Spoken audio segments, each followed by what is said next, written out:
मोहन नाम का व्यक्ति अपने 25 वर्ष के बेटे रवि के साथ ट्रेन पर चढ़ा। बेटे रवि ने अपने पिता से जिद करते हुए कहा कि उसे ट्रेन के विंडो सीट पर ही बैठना है। वह बच्चों की तरह जिद करने लगा।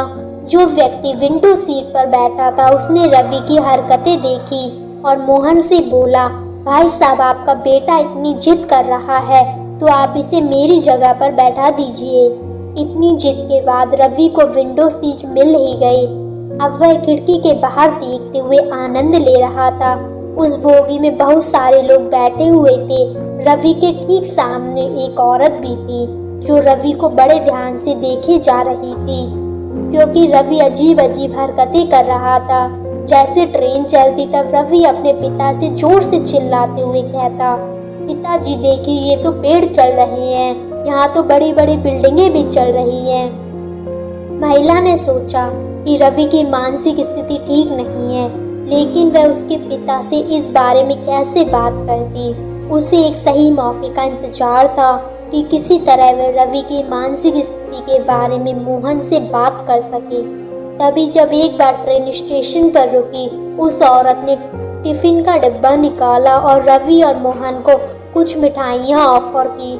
बातों बातों में उस औरत ने मोहन से कहा कि आप अपने बेटे को किसी अच्छे डॉक्टर के पास लेकर क्यों नहीं जाते, इसकी मानसिक स्थिति ठीक नहीं लगती। मैं एक अच्छे डॉक्टर को जानती हूँ, यदि आप कहें तो मैं आपको उस डॉक्टर का नंबर दे सकती हूँ।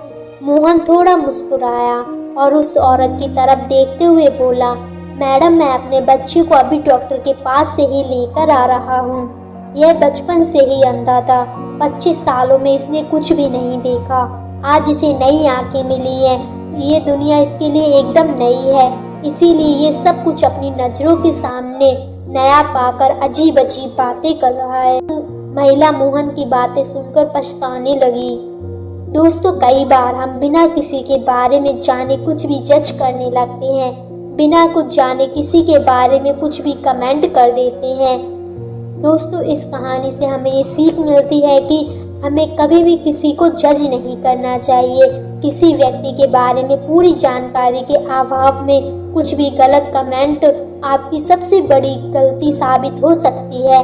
हर आदमी के पीछे कोई ना कोई कहानी होती है, इसीलिए दूसरों को जज करना बंद करें। दोस्तों, आशा करते हैं आप सभी को ये स्टोरी पसंद आई होगी।